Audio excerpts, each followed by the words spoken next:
প্রথমবার শ্বশুরবাড়িতে এসেছি, কিছু বাজার করে না নিয়ে গেলে হয়। একটা নতুন হাট দেখতে পাচ্ছি, মনে হচ্ছে শনিবারের হাট।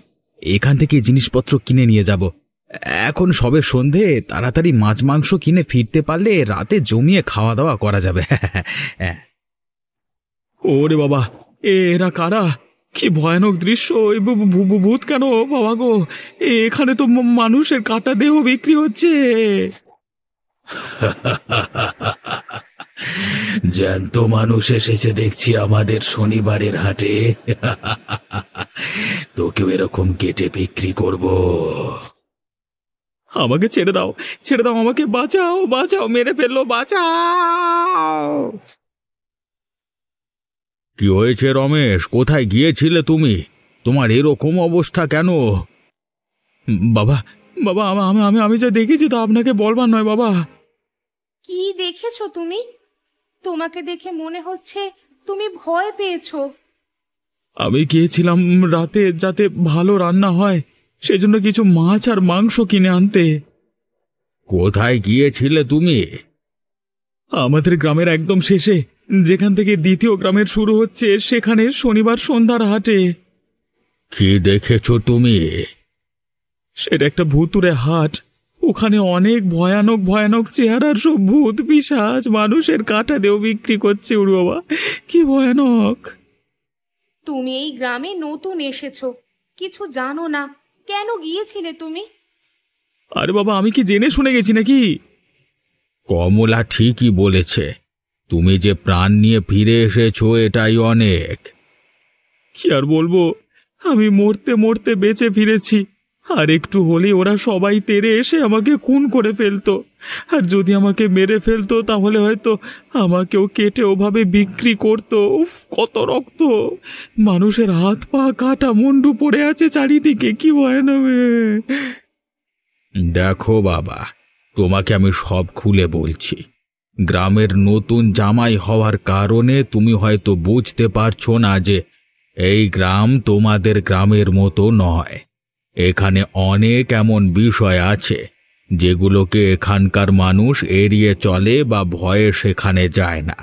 বিশেষ করে ওই জায়গা, ওখানে যে যায় সে আর বেঁচে ফিরে আসে না। কিন্তু যা হচ্ছে এগুলো তো চলা ঠিক নয়। তুমি কি তার ঠেকা নিয়ে বসে আছো? কি ঠিক কি ভুল সেটা তুমি ঠিক করার কে শুনি?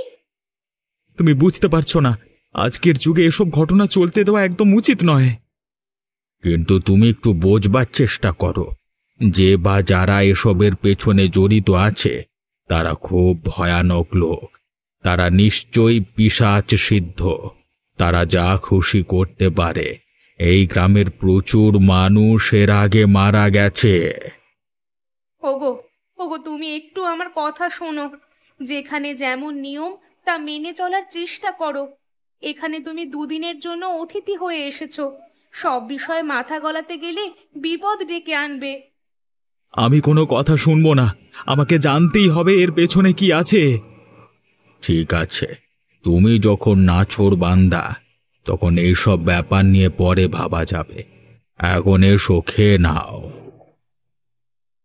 তোমাকে অনেকক্ষণ থেকে দেখছি চিন্তিত মুখে বসে আছো। চা তো ঠান্ডা হয়ে গেল, খাবে কখন?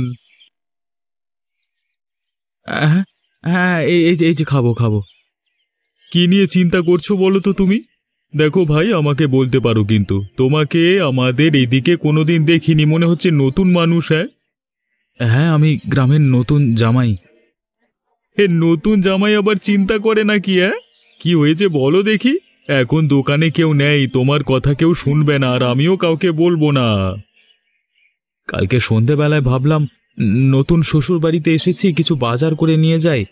কিন্তু তোমাদের এখানে যে ভূত আর পিশাচদের হাট বসে শনিবারে, সেটা তো জানতাম না। পুরো গ্রাম এ নিয়ে ভীত, কত মানুষ মরেছে জানো তুমি? তুমি যে সেখান থেকে প্রাণ নিয়ে ফিরে আসতে পেরেছো, এটাই অনেক। তার মানে তোমরা সবাই সবকিছু জানো, কেউ কিছুই করো না? আমার সাহস আছে, এই ভূতের ব্যাপারটা আমিও শেষ করতে চাই রে বাবা, কিন্তু কেউ আমাকে সঙ্গ দিতে রাজি নয়। সবাই ভয়ে ঘরের ভেতর ঢুকে আছে। এদিকে বুঝছে না যে যত লুকিয়ে থাকবে তত মরতে হবে। আর শুধু তো মৃত্যু নয়, আমি দেখেছি সেই ভয়ানক রূপ, চারিদিকে ভূতের মেলা, চারপাশে মানুষের কাটার, উফ, হাত পা রক্ত।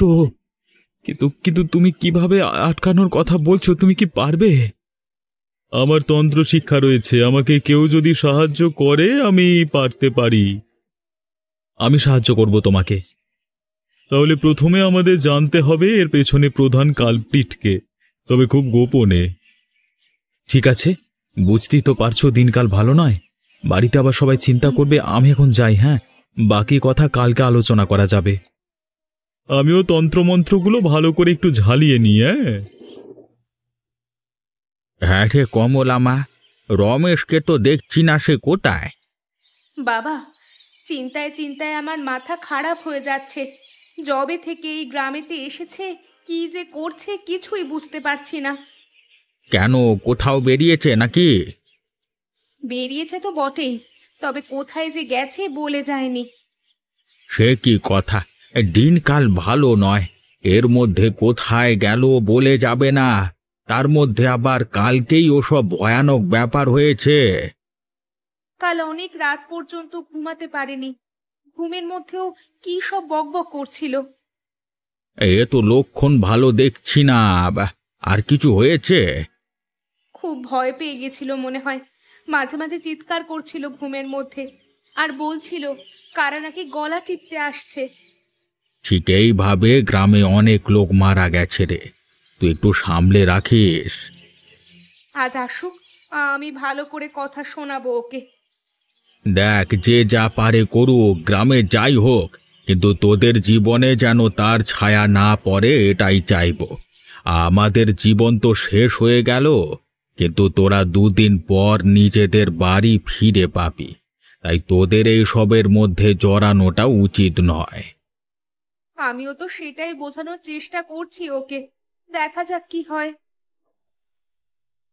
কিছু ভাবনা চিন্তা করলে? এত বড় ঘটনার পেছনে নিশ্চয়ই বড় মাথা রয়েছে, আমাদের খুঁজে বার করতে হবে। তুমি কিছু দেখতে পাচ্ছ দাদা? কি দেখবার কথা বলছো বলো তো? ওই দেখো, কতগুলো ছায়া যেন দূর থেকে যাচ্ছে। কোথায়? ওই তো দূরের ফাঁকা রাস্তার দিকে। হ্যাঁ তো, ওই যে শুনতে পাচ্ছ ভুতুড়ে হাসি শোনা যাচ্ছে। আমার কেমন সেদিনের কথাগুলো মনে পড়ছে মহিদ্দা, বুকের ভেতর কিরকম ভয় করছে। ভয় পেলে আমাদের হবে না, তুমি ভেবে দেখো এটাই সুযোগ। কি সুযোগ? শনিবারের হাটে তুমি যাদেরকে দেখেছিলে এরা তারাই, এরা নির্ঘাত কোনো মানুষ নয়, কারণ আমাদের গ্রামের কোনো মানুষ এত সন্ধেবেলায় রাস্তায় বেরোতে সাহস করে না। তাহলে তো আমাদের এখান থেকে পালিয়ে যাওয়া উচিত। না না, চুপচাপ ওদের পিছু করা উচিত। ওই ছায়া মূর্তিগুলো যেখানে যাচ্ছে সেখানে যদি আমরা পৌঁছাতে পারি তাহলে বুঝতে পারবো যে পুরো ঘটনার মাথা কে। কিন্তু ওদের হাসিতেই তো আমার প্রাণ শুকিয়ে যাচ্ছে, যদি আমাদেরকে ওরকম ভাবে কেটে বিক্রি করে দেয়। কিচ্ছু হবে না, তুমি তো জানো যে আমি তন্ত্র মন্ত্র জানি, চুপচাপ আমার সাথে এসো। আমরা তো সেই রাস্তাতেই এসে গেছি যেখানে গ্রামের শেষ। তার মানে আমাদের গ্রামের কেউ এই ঘটনায় জড়িত নয়। দেখেছো, ওরা হাসতে হাসতে অন্ধকার বাঁশবাগানের পেছনে চলে গেল। এবারে আমি বুঝতে পেরেছি। কি বুঝতে পেরেছো? ওই বাঁশবাগানের পেছনে শয়তান জমি